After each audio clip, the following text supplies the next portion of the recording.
So I'm Julie and this is Joe. We've met obviously, so that's great. What we're planning to do and what we were asked to do was to put a session on leadership and citizenship, and particularly related to this work. So I'm going to talk and then Joe's going to talk, and I'm going to talk about my journey as a leader, but always linked to people, so always linked to person-centred work, and how citizenship is so important to that, and how actively supporting people to be citizens is actually the big goal, really, in lots of ways.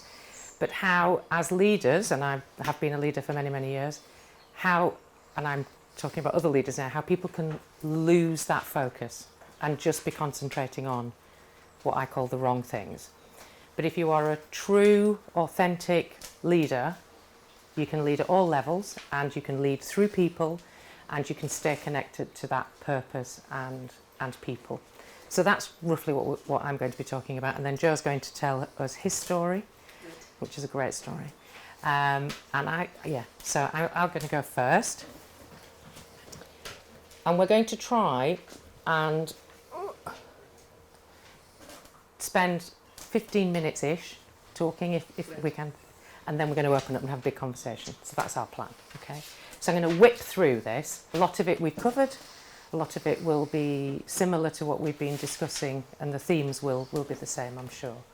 So, just a little bit about my journey, how I started, why I started. It's been really interesting hearing people's journeys, how people became connected to this work. And in lots of ways, we can all then trace back why we think we've connected to this work.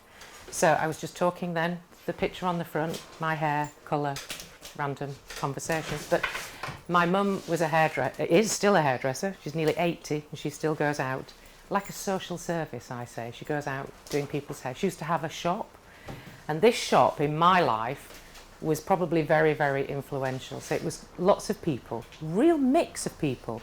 Transgender people back in the 70s and 80s used to come to her shop because they felt really comfortable with her, which was just an interesting education, or just part of my life.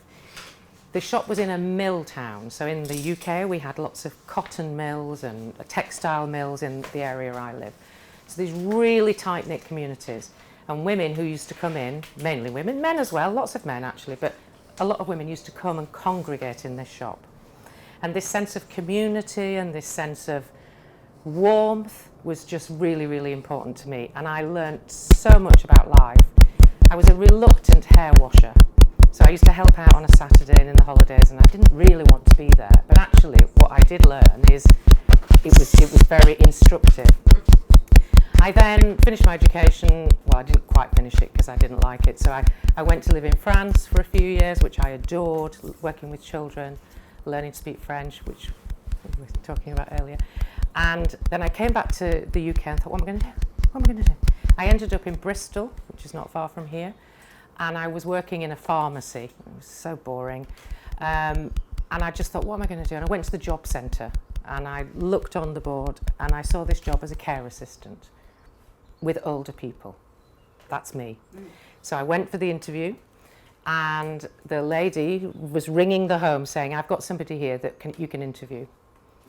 And she said, oh, how old is she? And I was 19. She's too young. She's too young. And the lady on the desk said, no, I think you should see her. She's got something about her, blah, blah, blah. So she did, and the rest is history. Yeah. So lovely connection in terms of that. So I've done everything, been everywhere. I went from care assistant, frontline, older people, and then I've worked in most areas of statutory work. And it's all been in the statutory sector until 2 years ago, when I came to work with Bob and wonderful directors here. So just a little bit of, and it's been through all people, so older people, children, people with physical disabilities, learning disability, all areas of the business. So why is leadership important? And it's so important in the work that we're doing. I think sometimes when you're working with individuals, you can feel that there's only you can't get your voice heard, or you can't advocate on behalf of that person. I've never been that person. I've always felt that I can advocate on behalf of people.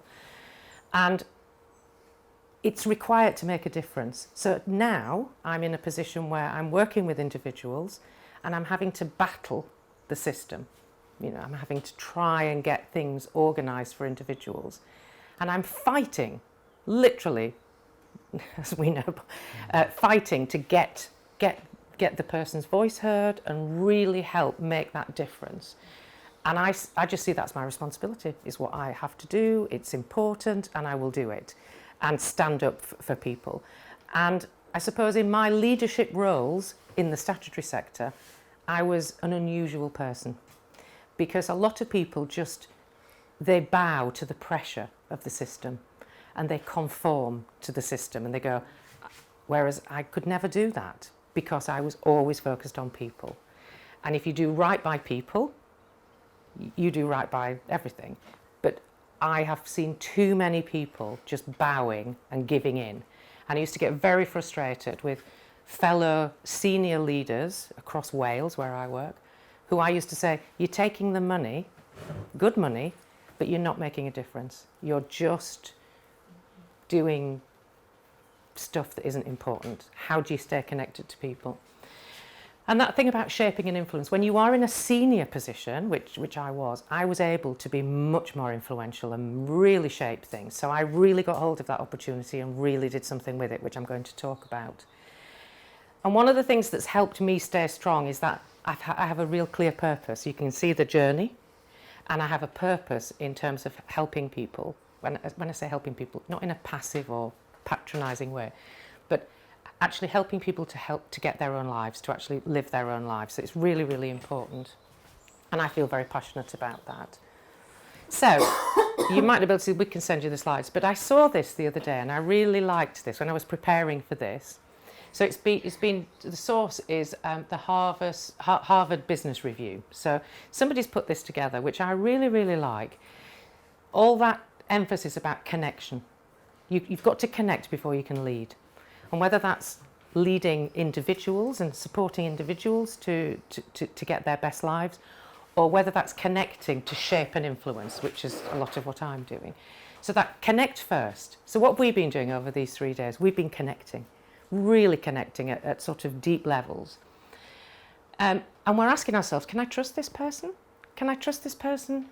Can I respect this person? And I think I call it thin slicing. We're doing this all the time. What is this person? Who is this person? Can I trust them? Can I connect with them? And the idea that leaders need warmth, I think that's very, very important, and competence. You need both. And leaders who project strength before warmth, so if you come in and I'm the leader, you run the risk of eliciting fear. And I think I've seen that in my career, people who just, come in with almost no authority, but they use their authority wrongly. And, the idea that the way that we influence is to begin with that warmth, get that warmth going, get that connection going. When we do that, it helps us really take things forward. And obviously most of what we're talking about is about relationships, those deep relationships, and we've witnessed that through all of our days here. And I just, at the bottom, I loved this. Once you establish your warmth, your strength is a welcome reassurance. And I think that's a really, really strong message. So it just spoke to me when I was preparing for this. I thought, ooh, happy days, something, so hopefully it can give you some ideas too. So some of the leadership challenges and opportunities that I've faced, navigating the law and the policies and the processes. We have to do it, but how we do it is quite important. Competing agendas. People have different agendas around all our work, and potentially others not having clarity on their purpose. So they're going off, might be in the same business area, same area, going off on different tangents and not staying true to purpose and really connecting with people. A massive issue for us has been money and cuts, slash. When I think back, I think we're talking 13, 14, probably 15 years or more every year. How can we balance the budget? Every year's worse. Every year I say, how can it be worse? It was worse last year, but and I'll talk about how we managed that. I was also, when I was in some of these senior positions, getting a lot of feedback from people. it's not right, things aren't working properly. Practitioners were drifting, as I saw it from practice, they weren't doing the right things. And lots of the language in our world is service-led, needs-led, purchaser providers, so that privatisation of everything, commodification of everything, and the language of service and process. So that's sort of the architecture of our public services, generally speaking. So what we did I just want to talk about this. So this is an image which obviously makes everybody laugh, but ultimately it's trying to say you don't need a helicopter to walk a dog. So when we're talking about the statutory infrastructure of services and processes, and you don't need all that to do what we need to do with human beings and people. You don't need that. So it always makes me laugh because it's sort of a bit fun. Okay, so moving away from some of that, system, some of that bureaucracy, and really trying to connect with people, we went on a massive transformational journey in the area where I worked, where we moved away from what's wrong to what matters, what's important to you. So the statutory sector at that point was very much about what's wrong with you, what's the deficit, how can we fix that? So we moved away from that and said, no, we're going to start with a conversation. Let's have a conversation. And it freaked people out. Not the people we're having conversations with, but the staff. It's like, what? Where is my security blanket of paperwork? And where is my security blanket of all the things I have to do professionally? No. You came into this work to have conversations with people to help them. So let's go back to that. 10 years to change that 10 years to really change that practice. What my job was as a leader was to hold that space, challenge. I used to call it, I hold the bar very high. You've got to reach that bar, and then we'll go a bit higher. And taking a very large group of staff on this journey was fantastic, but really challenging because, as we said yesterday, some people put their hands up and go, yeah, I'm in. Some people go, I'm in, but you need to help me. And then there's this chunk of people who you just need to get rid of. They've got to go. And they did. Because as the spotlight got bigger on good practice, it shone on them because they were odd in the system. So it was a very interesting experience. How did you deal with the state requests? Sorry? How did you deal with the state request? So, anyway, the forms needed to be filled. So that's really, I'm really glad you asked that question because, and I'll very briefly come on to it in a minute, we were brave and we were mischievous and we were naughty in their eyes. Okay. So what we did is we just said, this is the wrong thing. And if we wait for you to do the right thing, to help us do the right, we will be never getting anywhere. So we're going to do it. So one example, forms called unified assessment. Yeah, rubbish. We said, not doing that. Just put it in the bin and we'll have a blank piece of paper and we'll have a conversation. And we just did it under the radar because actually you can get away with a lot without... You can look people's eyes. Yeah, exactly.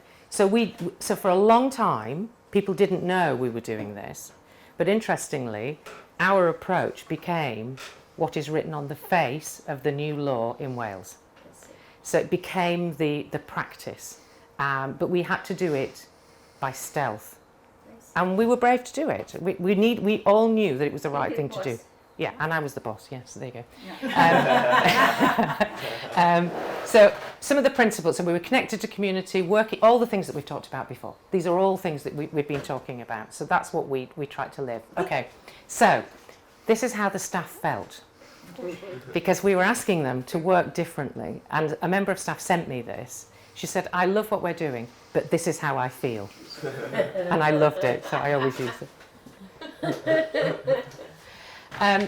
These are just a few bubbles of the things that we as leaders and as people who were on this change journey were thinking about. So we were being brave. And it's weird to think that you've got to be brave with people, you've got to be brave in the system, but you did have to be brave, and we were. Organic and iterative. We had no project plan. It grew. It emerged, and we had mechanisms to come together and talk. So we met weekly as a group of people, for 7 years. Every week people came, and there was no agenda. It was just, what are we doing? How is it going? Moving it, shifting it, organic and iterative, and it worked really, really well. Don't ever think it will finish. It will never end. When you have a project plan, you say, I'm going to do this, and we're going to get to there. But actually you start something and it goes here and it goes there. So just go with it. Go, help that process in a sense. Celebrate chaos. It's my favourite thing. I love chaos. Out of chaos comes amazing things.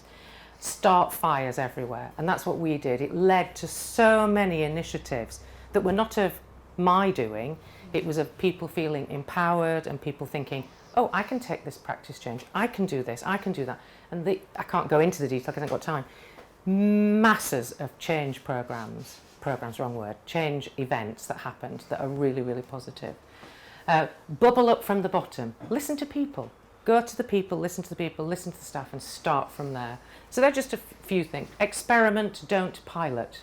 We just experimented with things. It's a very different concept. Take every opportunity and learn through doing. That was very much what we did. I'm just going to give you a couple of stories. I could give you millions of stories, but so I'll give you a quick early one. So community care was our legislation up until up until 2000 and some. And that act was telling us that we could get people discharged from hospital and they could live in the community. I was a social worker, a young social worker at that time, and I remember working with this family. This lady had had a stroke, she was in hospital, and her daughter said, I want to have her at home with me. And people didn't do that then. People just went in long stay hospital, this is older people, or into a residential home. People didn't come home, and this act was to try and get people into the community. So new social worker, yeah, okay, we can make that happen. Oh my goodness. All the resistance, the nurse, the doctor, no. And I'm going, yeah, we can do this, because we can do this. And we did do it. And really interesting so that's like 25, 30 years ago. And about 4 or 5 years ago, I was at an event with some carers. And this lady came up to me and she said, are you Julie Boothroyd? And I went, yeah. And she went, you helped me with my mum all those years ago. And it worked. And she lived with me until she died. I was so, it's lovely. Another one, 3 mums. The power of working with people and alongside people. Jo and I are in a project at the moment where we've got people with lived experience helping us. It's always the most successful way. 3 mums, really, really annoyed with the system. Transition from children's to adults. I used to run, and I was on a run one day, and I'm in a cafe in a village, and I can hear these 3 women behind talking about, when we go and see that woman next week, we're going to say this, do that. And I said to my friends, I think these are the ladies that are coming to see me next week. These 3 women came in. Long story short, brilliant relationship. They led the project. We had a fantastic transition approach. We wouldn't have had that if we hadn't partnered with them. I'll stop there because I could go on for about 25 minutes. And I'm going to hand you over to Jo. Would you like to first share an example we apply in Girona? Can you go back to these bubbles? I can, yeah. Yes. It's coming, I think. It's just connecting. And it's because you moved the cable a bit. Here. Yeah. It's on there, but yeah, it's on there on the website.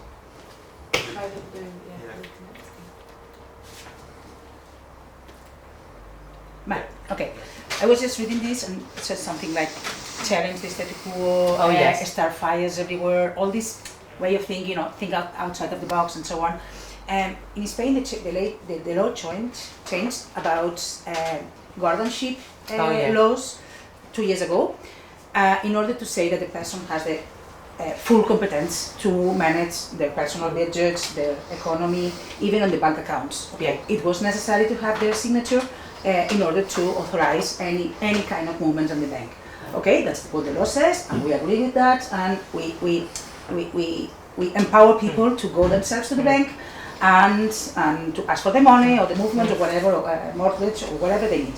But the banks, they really didn't care about that, they didn't listen, they still ask for the guardian to sign, even 2 years later. They're asking us to come, and we all the time say, no, the law changed, now it's, it doesn't need my authorization, it doesn't need me to go with him, whatever. And they said, oh, I'm sorry, our juridic system says that he needs to come, otherwise he cannot touch his money.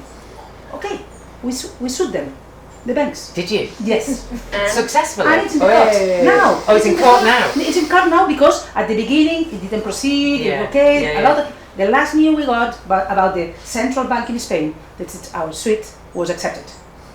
But you need to fight. You have to fight, absolutely. Otherwise you will be confronted. Yeah, or we will say, okay, we yeah, all know the law and changed. And a lot of people do that, yes. A lot of people say, oh, it's too hard. And because the bank system is so big in Spain, who cares? I mean, who dares to go and sue them? Brilliant. We did it.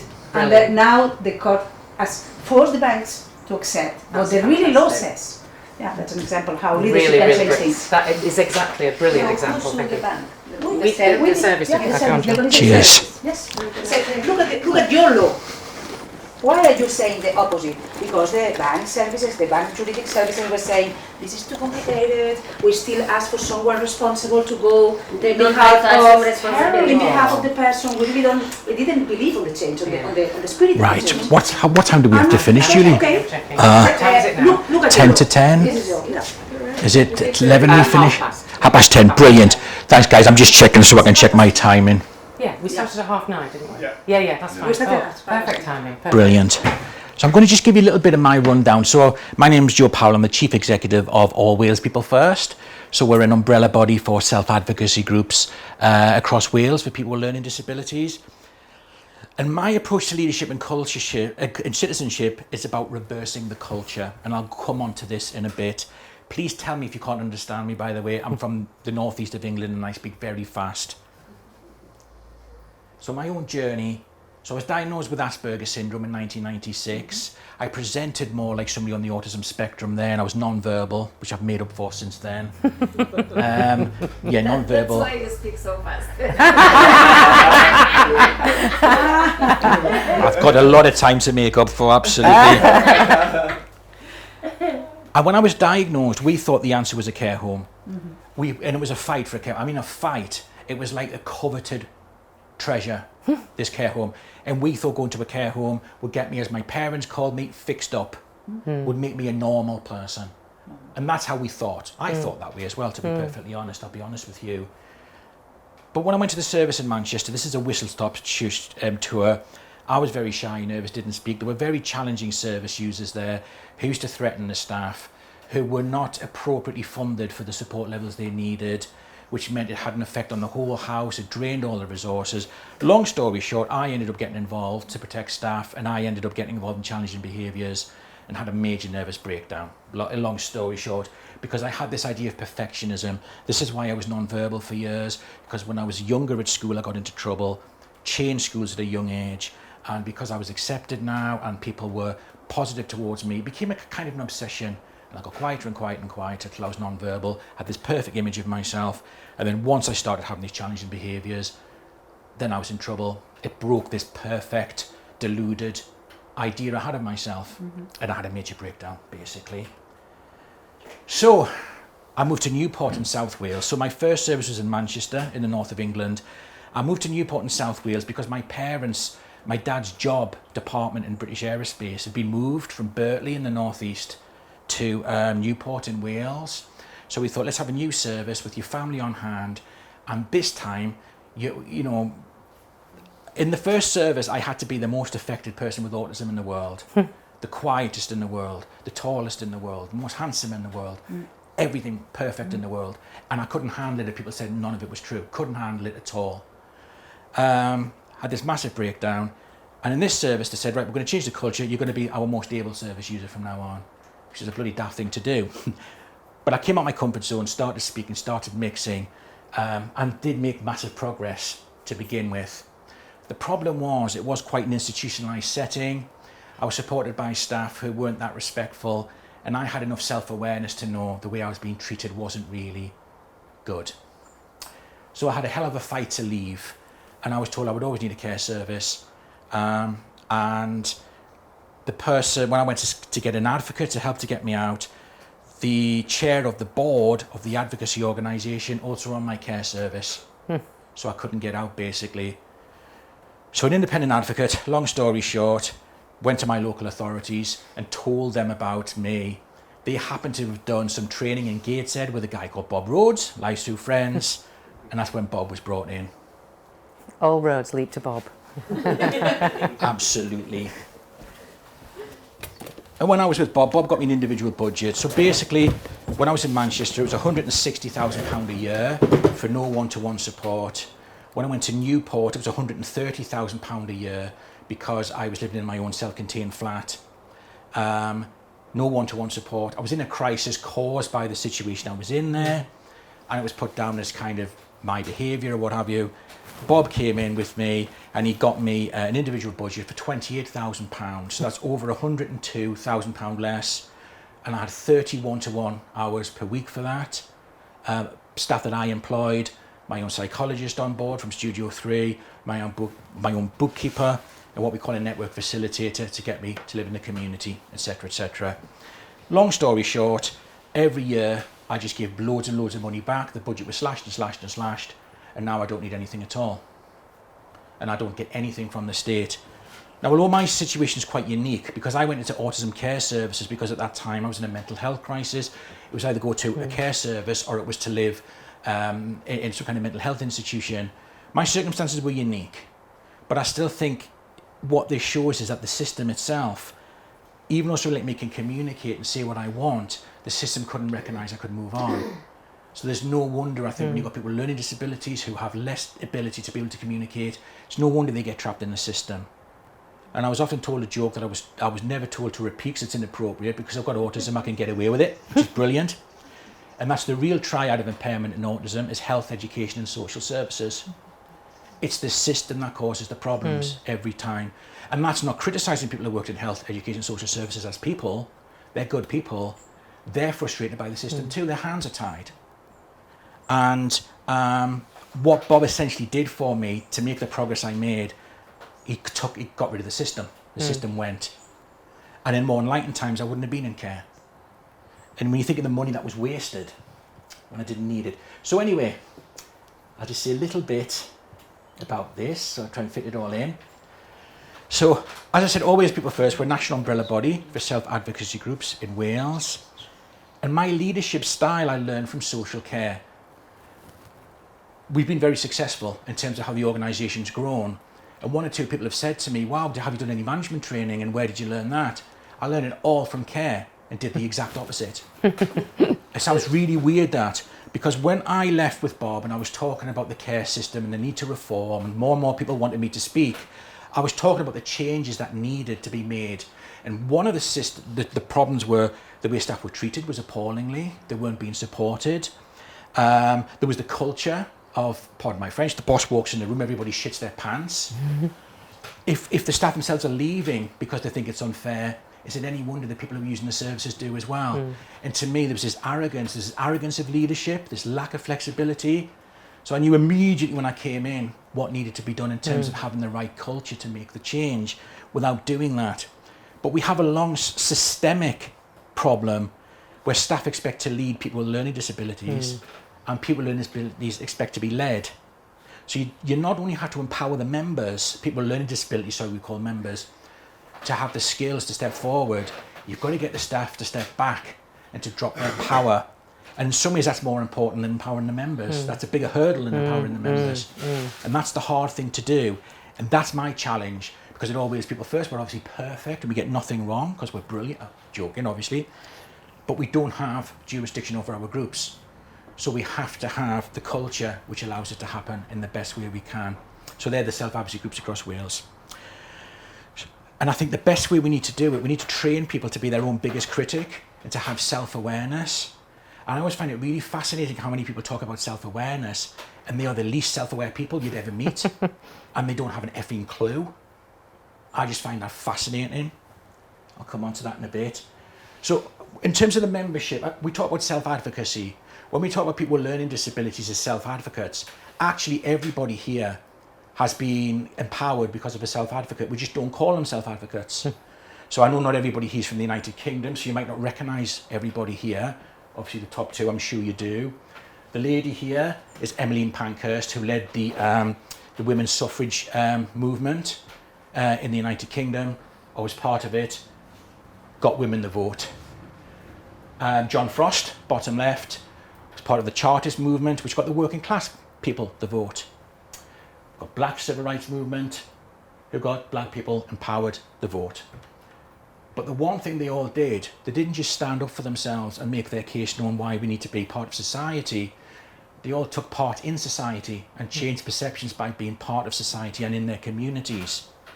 So in the First World War, when the men went to fight, women ended up working in the munitions factories, driving the buses, all the jobs people said women could never do. And in doing it, they proved women can do it, they changed attitudes. And to me, that's what self-advocacy is, and that's what citizenship is for our members. It's not just about knowing about your rights, it's about being seen and included, and just by being in society, changing perceptions. Sorry, I'm right. You know, if I am flying through this. Great quote. If you're not on at the table, you're on the menu.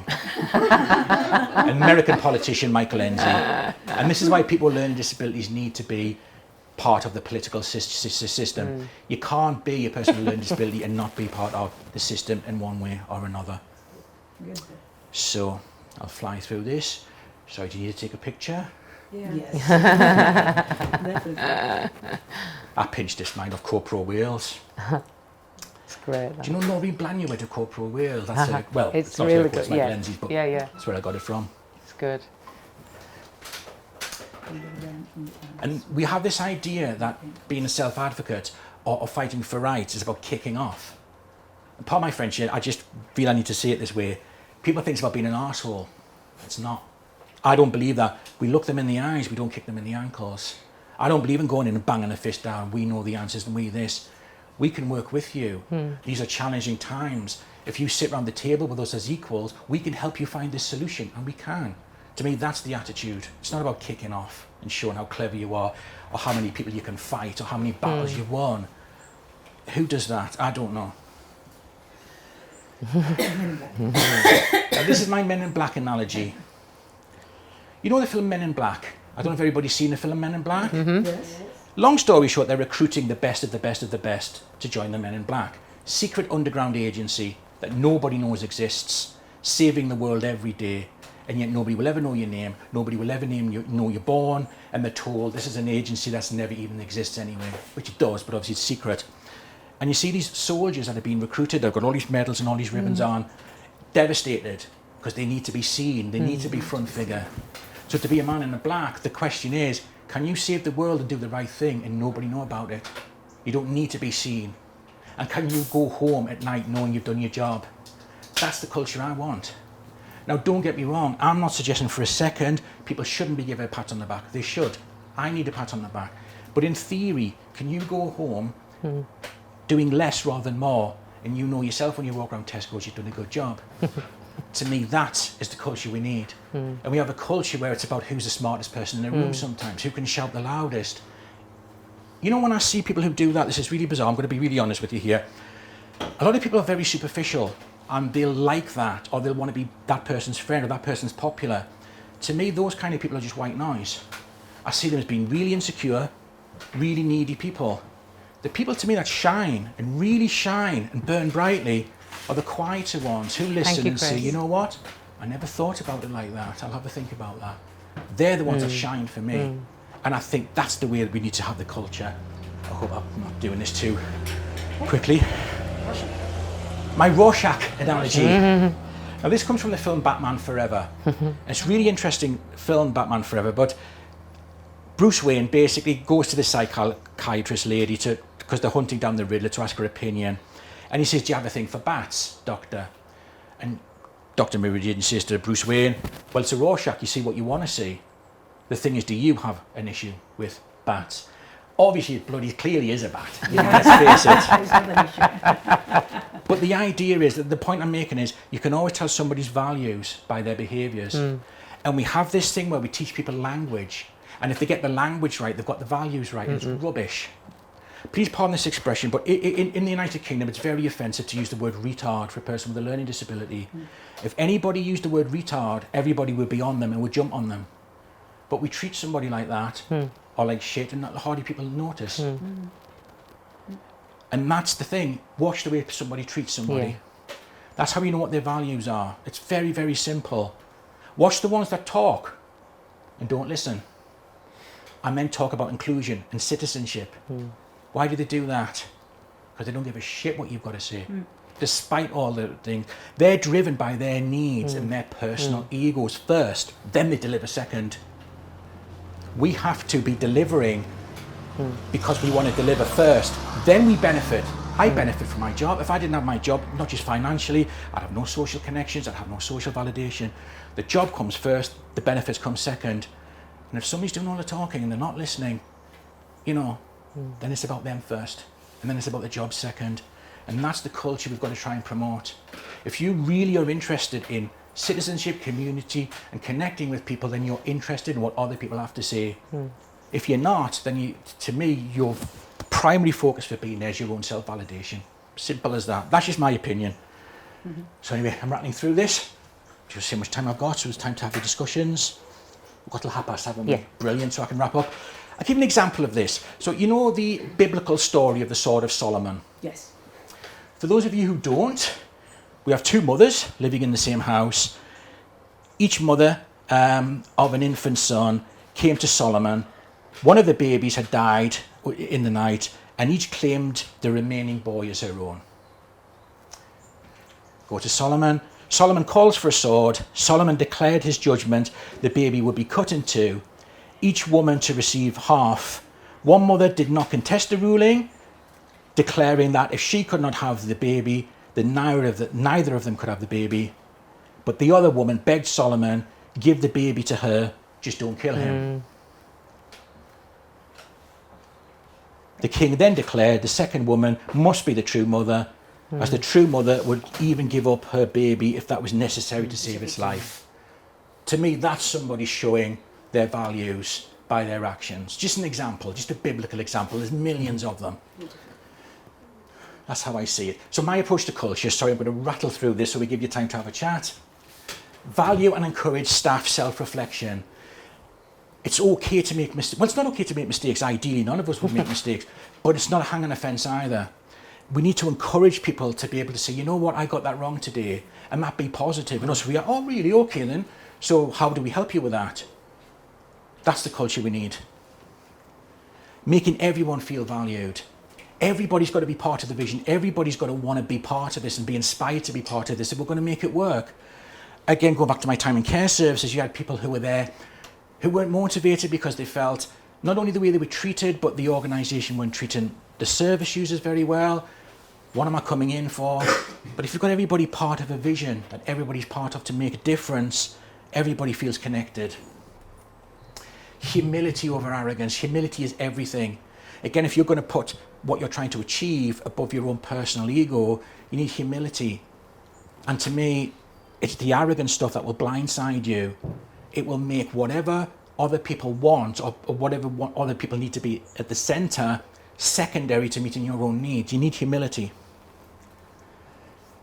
Members step forward, staff step back. Or people with learning disabilities step forward, staff step back. To shine without shining. In other words, you don't have to be the loudest person in the room and everybody hear them. You need to shine by the fact that you're quiet, you get on with it, you're dedicated, you speak. I've got my jazz hands out now because I'm speaking now. But when I'm finished this, I'll shut up because I'm done. That's what I'm getting at. I win and you win. I hear so many people say, and I told them this, and I beat them, and I turned them inside out, and it's not relevant. I win, you win, we can all win. Sometimes it doesn't work that way, don't get me wrong. You don't have to beat anybody. Let's bring everybody on board. Let's have a human conversation. Being professional, we own our mistakes. Let's own them. There's mistakes and there's gross misconduct. They're two different things. Two different things. We lead by example, massively. What's the point of saying all this stuff if you go off and do whatever the hell you like? Open to challenge, have to be. And I believe in servant leadership. I believe I'm there to serve the staff. I want the staff to do their jobs for me, but I'm there to serve them, and I'm there to be there for them. Sorry, and yeah, just the last one. The road to hell is paved by ego, and leave your ego at the door. That's the big thing. But in order to do that, you've got to recognise when it is your ego. You've got to be able to self-reflect enough to know that.